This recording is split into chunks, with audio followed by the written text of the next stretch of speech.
तुम्ही बघत आहात जनमत मराठी। यंदा लोकसभा निवडणुकीतील निकाल पाहता काँग्रेस पक्षाला आणि डॉक्टर हेमलता पाटील यांनाही अनुकूल वातावरण होते। त्याचबरोबर काही महिन्यांपासून डॉक्टर हेमलता पाटील यांनी विधानसभा निवडणुकीची तयारी सुरू केली होती। त्या संदर्भात त्यांनी मतदारसंघ देखील पालथा घातला होता। त्यांनाच उमेदवारी मिळेल आणि आमदार देवयानी फरांदे यांना यंदाही निवडणूक अवघड जाईल अशी चर्चा राजकीय क्षेत्रात सुरू होती। मात्र ऐनवेळी कुठलीही पूर्वकल्पना न देता मध्य मतदारसंघ हा ठाकरे गटाच्या शिवसेनेला सोडण्यात आला। त्यामुळे हेमलता पाटील या नाराज होत्या। या दरम्यान पक्षश्रेष्ठी मात्र अद्याप जागा वाटप झालंच नसल्याचं सांगत होते। तर दुसरीकडे मात्र ठाकरे गटाच्या उमेदवाराला मुंबईत बोलावत एबी फॉर्म देण्यात आला होता। त्यामुळे काँग्रेस कार्यकर्ते कमालीचे नाराज झाले। त्यांनी काँग्रेस पक्षाच्या कार्यालयाला कुलूप देखील ठोकले होते।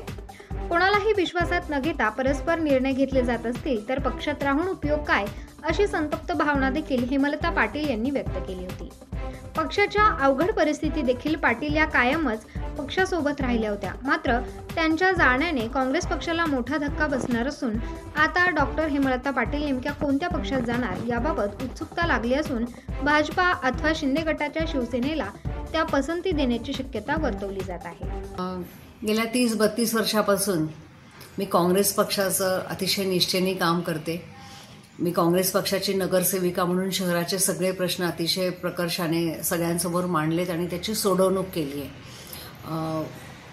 गेल्या 1996 मध्ये जेव्हा महापौरची निवडणूक होती तेव्हा पक्षामध्ये संख्याबळ नसताना मला आग्रह केला गेला आणि मला महापौरची निवडणूक लढवण्यास सांगण्यात आलं।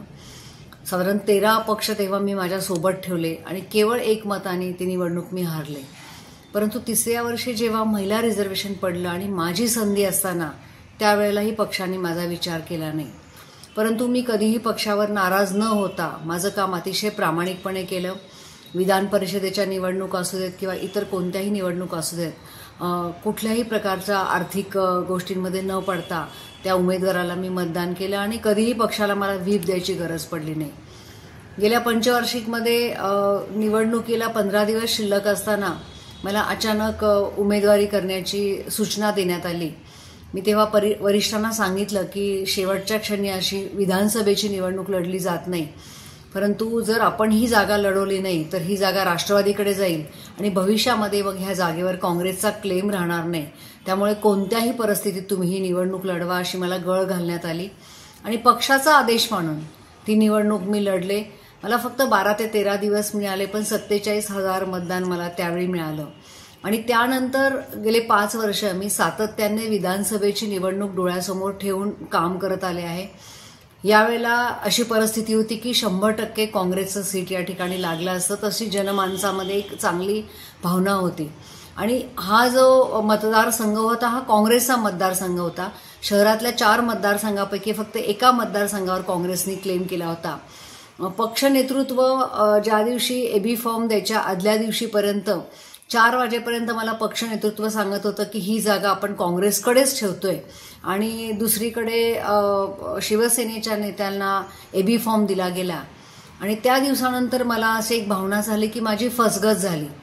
महाविकास आघाडीच्या सीट शेअरिंगमध्ये जागा इकडे तिकडे होऊ शकतात, परंतु मी इतकी वर्ष काँग्रेसमध्ये काम केल्यानंतर माझी अपेक्षा होती की मला विश्वासात घेऊन ही जागा आपल्याकडे राहणार नाही असं सांगणं गरजेचं होतं, परंतु पक्ष नेतृत्वाने तशा पद्धतीने विश्वासात घेतलं नाही आणि जे नेते काँग्रेसला ही जागा राहावी म्हणून प्रयत्न करत नव्हते ते नेते माझ्या माघारीसाठी खूप प्रयत्न करत होते। मी अपक्ष म्हणून निवडणूक लढवण्याची घोषणा केली होती, परंतु शेवटी असा विचार केला की माझ्या उमेदवारीमुळे महाविकास आघाडीच्या उमेदवाराला कुठलंही नुकसान व्हायला नको, म्हणून मी ती माघार घेतली आणि त्या दिवसापासून काँग्रेस पक्षामध्ये एक काँग्रेस पक्षाच्या बाबतीत माझी मनोभूमिका अशी झाली की आपला विश्वासघात झालाय आणि मला त्या दिवसापासून काँग्रेसमध्ये राहण्याची इच्छा नव्हती आणि त्या दृष्टीने मी काँग्रेस पक्षाचा राजीनामा देण्याची एक ठरवलेलं आहे आणि येत्या काही दिवसामध्ये मी काँग्रेस पक्षाचा राजीनामा देणार आहे।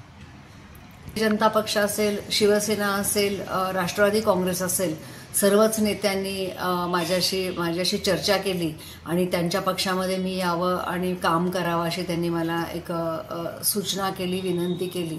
परंतु मी अजून त्या बाबतीत कुठल्या पक्षामध्ये जायचं आहे तो निर्णय घेतलेला नाही आहे. काही दिवसात मी तो निर्णय घेऊन त्या पद्धतीने मग काम करेन. निवडणूक मी लढणार आहे.